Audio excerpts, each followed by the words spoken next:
एक समय था जब कांग्रेस मतलब भारत कहा जाता था। एक समय था जब इंदिरा मतलब इंडिया कहा जाता था। ये वही कांग्रेस है जिसने 1985 में 430 सीट से जो है पूरा एक वर्ल्ड रिकॉर्ड क्रिएट किया था।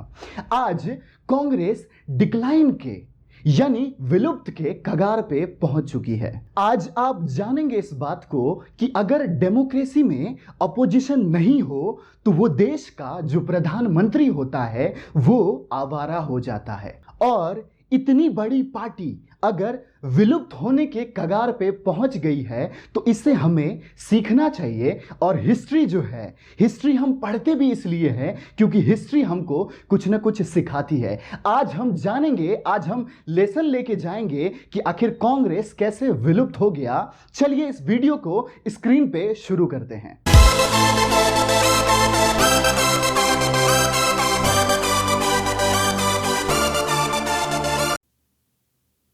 देखिए, कांग्रेस का जो फाउंडर है वो है एयू होम जी, है ना। 1985 में कांग्रेस का गठन हुआ था, फाउंड हुआ था, ठीक है। पहला जो प्रेसिडेंट है वो कौन है? उमेश बनर्जी जी, ठीक है। आपके एग्जाम में बहुत बार पूछा जाता है फाउंड किसने किया और प्रेसिडेंट कौन है। अब देखिए, एक छोटा सा हम झलक देखने वाले हैं कि कांग्रेस जो है कैसे 1951 से जो है अभी खत्म हो गई है ना। बिल्कुल खत्म हो गई है कांग्रेस। और हम इसका देखने वाले हैं 1951 से। जैसे कि आपको पता है कि सबसे पहले डायरेक्ट इलेक्शन कब हुआ था? वो 1951 में हुआ था। तो 1951 के बाद जो है इन्होंने अच्छा परफॉर्म किया। एक टाइम था, जैसे कि मैंने आपको कहा इंट्रो में, कि एक टाइम था जब इंडिया मतलब कांग्रेस माना जाता था। कांग्रेस के अलावा इंडिया में कोई भी पार्टी एग्जिस्ट नहीं करती थी, ठीक है। यहां तक बहुत अच्छा चला, बहुत अच्छा चला। देखिए, इनका बहुत अच्छा चला। यहां पे इस टाइम जो आप देख रहे हो ये वर्ल्ड रिकॉर्ड है ना। ये रिकॉर्ड है एक। ये रिकॉर्ड क्या है? इसी टाइम पे जो है इंदिरा गांधी जी का क्या हुआ था? इंदिरा गांधी जी का एसेसिनेशन हुआ था, मर्डर हुआ था, आप जानते हैं, है ना। तो इस टाइम पे लोगों ने कहा कि आपने हमारे देश का प्रधानमंत्री को मारा है, हम तो अब वोट और भी देंगे, है ना। तो 430 सीट्स में से ये लोग जीते थे, है ना।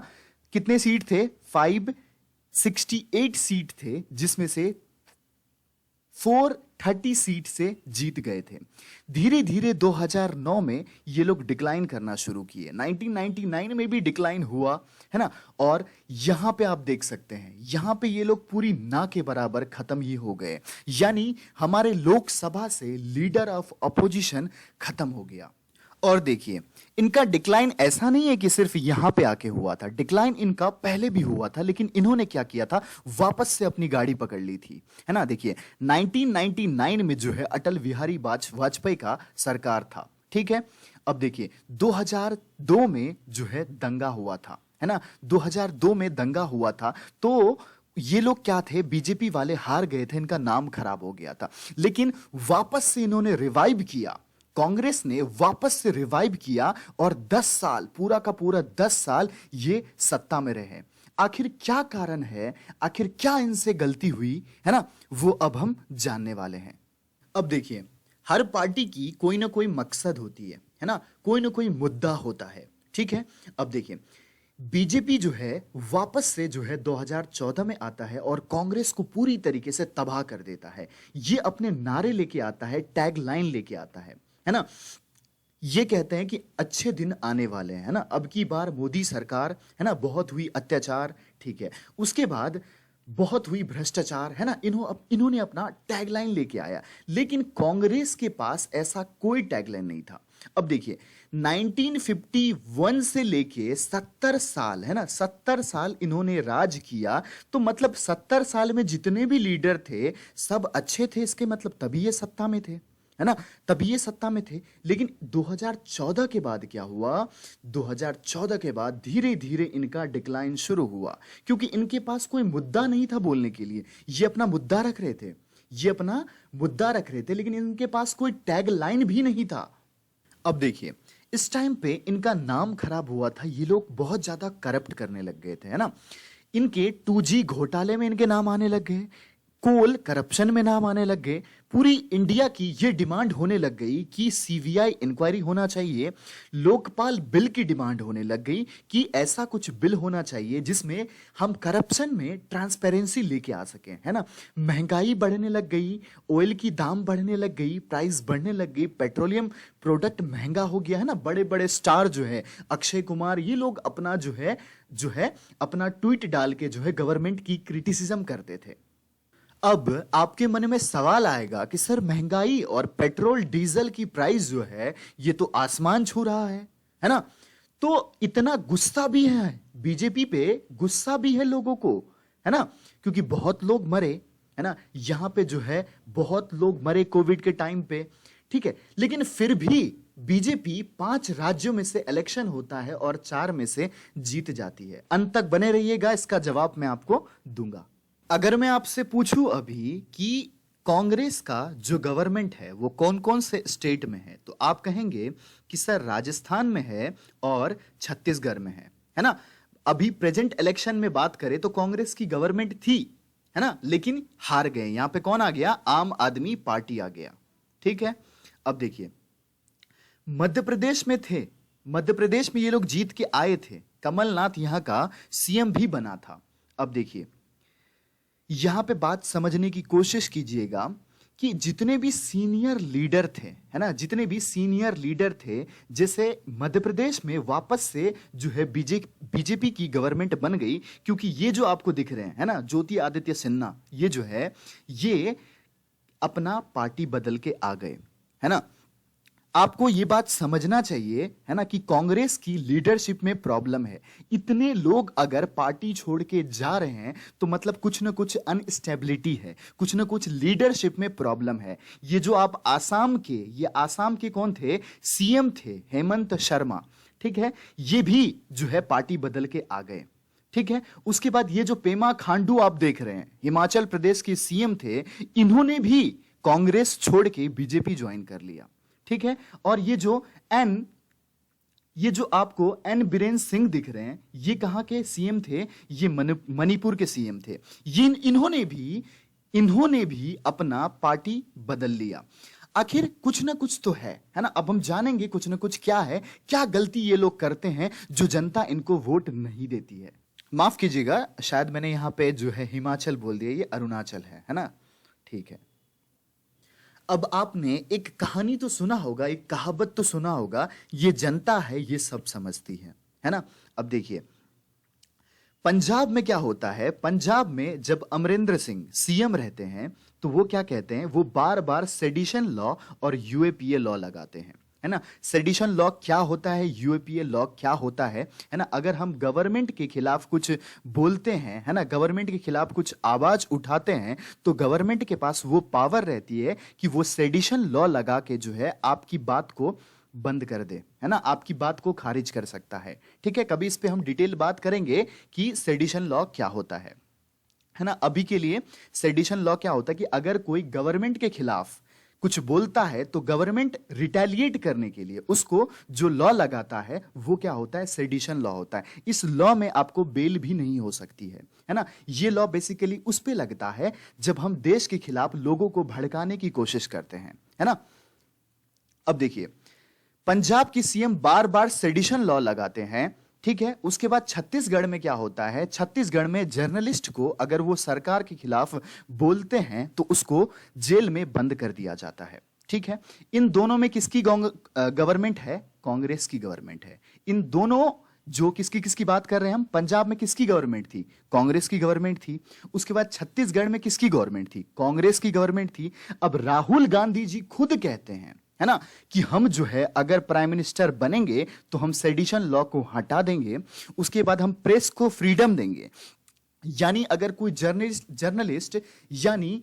कोई जर्नलिस्ट कुछ बोलना चाहता है तो वो बोल सकता है, अपनी बात को रख सकता है ना। तो ये क्या हो गया, ये खुद के ही बात पे अनस्टेबल हो गए, है ना। यानी गवर्नमेंट इनकी है तो पॉलिसी भी इनकी होगी, है ना। प्रेसिडेंट ये है तो पॉलिसी भी इनकी होगी, है ना। लेकिन ये आपस में ही हाइपोक्रेसी हो गया। हाइपोक्रेसी मतलब क्या होता है, कोई सा स्टेटमेंट में आप स्टेबल नहीं रहते हो, है ना। आप आज आपने कुछ बोला, कल आपने कुछ कुछ बोला, तो ये सारी चीजें जो है ये जनता नोटिस करती है कि ये आदमी स्टेबल नहीं है। ये भी एक बहुत बड़ा कारण है कि कांग्रेस का डिक्लाइन का।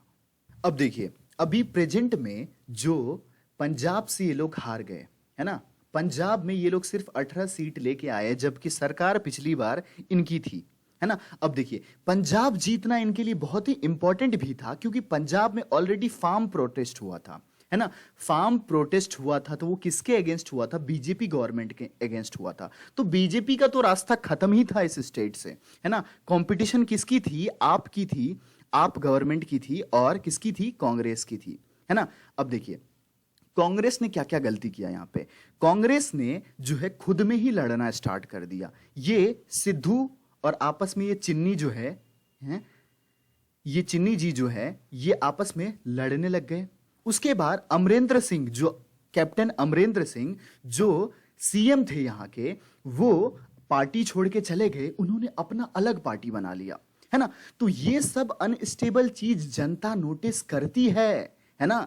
तो आप लाइफ में ये सीख ले सकते हैं कि आपको अनस्टेबल नहीं रहना है ना। अब देखिए, पिछले बार पंजाब में आप गवर्नमेंट नहीं जीता था, गलती हुई थी इनसे, आप गवर्नमेंट नहीं जीता था पंजाब से, तो इन्होंने अपना गलती सुधारा। इनसे गलती क्या हुई थी सर? इनसे गलती ये हुई थी कि इन्होंने सीएम का फेस डिक्लेयर नहीं किया था पिछली बार, है ना। लोगों का अनुमान था कि पंजाब में अरविंद केजरीवाल जी ही सीएम बनेंगे और दिल्ली में कोई और बनेगा, है ना। इन्होंने ये गलती को सुधारा इस बार। इन्होंने अपना जो सीएम कैंडिडेट था उसका फेस जो है 1 साल पहले ही डिक्लेयर कर दिया था। ठीक है, समझ आ रहा है आपको, है ना। अब देखिए, कांग्रेस के पास जो है बेसिकली कोई मुद्दा ही नहीं है। आप गवर्नमेंट बात करती है कि हम फ्री इलेक्ट्रिसिटी देंगे, हम एजुकेशन मॉडल दिल्ली का देंगे। जैसे आपको पता है कि दिल्ली का जो एजुकेशन मॉडल है अभी इंडिया का बेस्ट मॉडल है ना। दिल्ली की सरकारी स्कूल की अगर हम बात करें तो वो किसी प्राइवेट स्कूल से अच्छा है, ठीक है। आप गवर्नमेंट ने प्रॉमिस किया कि हम महिलाओं को वेलफेयर का काम करेंगे, हम 1000 रुपीज जो है अनएम्प्लॉयड पर्सन को देंगे, हम इलेक्ट्रिसिटी फ्री करेंगे, ठीक है। अब देखिए, आपको समझ आ गया होगा कि यहां से कांग्रेस क्यों हारा है ना। और अपने लाइफ में भी इस चीज का सीख आपको लेना है। उसके बाद देखिए, उसके बाद उत्तराखंड में क्या होता है। उत्तराखंड में ये लोग क्या करते हैं, जैसे कि मैंने आपको कहा कि ये लोग सीएम का फेस डिक्लेयर नहीं करते, ये लोग करेक्ट कैंडिडेट चूज नहीं करते हैं, है ना। एट द एंड अगर कोई वोट दे रहा है, कोई पार्टी वोट दे रहा है, तो वो क्या करता है? वो अपना सीएम फेस को देखता है। और जितने भी सीनियर लीडर हैं, जैसे कि मैंने आपसे यहां पे बात किया, आपसे ये स्लाइड आप देख सकते हैं, जैसे कि मैंने आपको यहां पे बात किया कि जितने भी सीनियर लीडर है वो क्या कर रहे हैं? वो कांग्रेस छोड़ के जा रहे हैं, है ना। इन्होंने उत्तराखंड में चाहते तो ये जीत सकते थे, ये जीत सकते थे, लेकिन इन्होंने जो है किसी भी सीनियर लीडर को अप्रोच नहीं किया, सही कैंडिडेट चूज नहीं किया। और ये लोग की एक सबसे बड़ी प्रॉब्लम क्या है कांग्रेस की? ये लोग 5 साल में से जो टर्म होता है, ये लोग 4 साल 4.5 साल जो है गायब रहते हैं। लास्ट के 6 महीने में ये लोग आते हैं और रैली करना शुरू करते हैं और जनता के बीच जो है काम करना शुरू करते हैं। और जनता ये चीज नोटिस करती है कि आप 5 साल में 5 साल क्या पूरा एक्टिव थे? नहीं थे, है ना। बहुत सारी जगह में रैलियों में से, है ना, रैली में से जो इनका मेन लीडर है वही एब्सेंट रहते हैं। तो ये सब चीज क्या दर्शाता है? ये सब चीज ये बताता है कि आप लापरवाह हो। अब देखिए, मणिपुर में भी कुछ ऐसा ही सीन रहा इनका। मणिपुर में क्या सीन रहा कि ये देखिए, आज से 20 साल पहले पॉलिटिक्स क्या थी? आज से 20 साल पहले कोई सोशल मीडिया नहीं था, कोई इंटरनेट नहीं थी, है ना। तो दुनिया इतना जानता नहीं था। अब दुनिया देखती है कि आपने क्या क्या काम किया है। 20 साल पहले में पॉलिटिक्स में क्या होता था कि आप 6 महीने लास्ट के एक्टिव रहो और आप इलेक्शन जीत जाओ, लेकिन अब ऐसा नहीं होता है। अब सोशल मीडिया का जमाना है, हर एक चीज दिखता है कि आपने क्या क्या किया है, ठीक। अब देखिए, जो ये लोग यूपी में हार गए, है ना, यूपी में सबसे बड़ी गड़बड़ी इनसे क्या हुई कि इनकी पुअर लीडरशिप, है ना। इनकी पार्टी में स्ट्रेंथ तो है नहीं, ठीक है। उनके बाद जो रोड की रैलीज होते हैं वहां पे ये लोग नहीं जाते, है ना। ये लोग, सबसे बड़ी चीज है, ये लोग एक्टिव ही नहीं रहते, है ना। बीजेपी रोड पे, सड़क पे आ गई थी सिलेंडर लेके, स्मृति ईरानी, तब जाके उन्होंने इलेक्शन जीता था। और ये हमारे लिए दुख की बात है कि हमारे पास कोई अपोजिशन लीडर नहीं है। अब समझेंगे आप कि अपोजिशन लीडर की जरूरत क्यों है, बहुत इंपॉर्टेंट है। समझिएगा इस पॉइंट को कि हमारे यहाँ पे प्रोसेस क्या होता है, कोई सा कानून बनने का, कोई लॉ बनने का, सबसे पहले कोई बिल आती है ना। वो लोकसभा में पास होता है, वो राज्यसभा में पास होता है, उसके बाद जाके प्रेसिडेंट का साइन होता है, उसके बाद जाके वो एक्ट बनता है ना। अब देखिएगा, अपोजिशन लीडर बनने के लिए आपको कम से कम 1/10 सीट्स चाहिए, ठीक है। 1/10 सीट्स चाहिए। कितने कितने सीट्स हैं अभी लोकसभा में? 543 से 545 के बीच में वेरी करता है ना। अब देखिएगा कि अगर एक स्ट्रांग अपोजिशन नहीं होता है कोई सा भी देश में, तो वो देश में क्या होती है, हिटलर जैसे डिक्टेटरशिप हो जाती है ना। मान लीजिए कि अपने देश में कोई अपोजिशन लीडर नहीं है, तो प्रेजेंट का जो सरकार है ये बहक जाती है, ये आवारा हो जाती है। और जब अपोजिशन लीडर होता है ना, जब अपोजिशन लीडर होता है तो कोई सा भी अगर कानून बनता है, कोई सा भी कानून बनता है तो उसमें वो चर्चा करता है, वो उसको रोकता है, सरकार पे प्रेशर क्रिएट करता है ना। और प्रेशर क्रिएट होता है तो सरकार जो है डिक्टेटर नहीं बन पाता, वो पूरी की पूरी डेमोक्रेसी में रहता है ना। डेमोक्रेसी कहते किस लिए हैं? डेमोक्रेसी होता इसलिए है क्योंकि अपोजिशन लीडर रहता है वहां पे। और अगर कोई स्ट्रांग अपोजिशन नहीं है तो वो देश में जो है, इतिहास कहती है कि वहां पे डिक्टेटरशिप चलता है। तो ये चीज का जो है हमारे अपोजिशन को ध्यान रखना चाहिए कि देश की डेमोक्रेसी को बचा के रखना चाहिए। अब देखिए, अगर आप एसएससी की प्रिपरेशन कर रहे हैं, अगर आप सीडीएस की प्रिपरेशन कर रहे हैं, है ना, तो इंग्लिश क्या होता है, एक बहुत ही इंपॉर्टेंट टॉपिक होता है। मैं हर लेक्चर में आपको कहता हूं कि आप लाइफ टाइम जीके पढ़ लो, आप फुल मार्क्स स्कोर नहीं कर पाओगे। लेकिन अगर आपने इंग्लिश को ध्यान से पढ़ा, और इस चैनल के प्लेलिस्ट में आपको इंग्लिश इस कदर पढ़ाया गया है कि आपको कोई सा भी रूल नहीं रटना पड़ेगा, सारी चीज जो है लॉजिकल है। आइए हमारे चैनल में और देखिए हमारे इंग्लिश के लेक्चर। जल्द ही हम जीके और सारे सब्जेक्ट्स के लेक्चर्स लेके आपके सामने आएंगे। चैनल को सब्सक्राइब कर दीजिए। मिलते हैं आपसे नेक्स्ट लेक्चर में।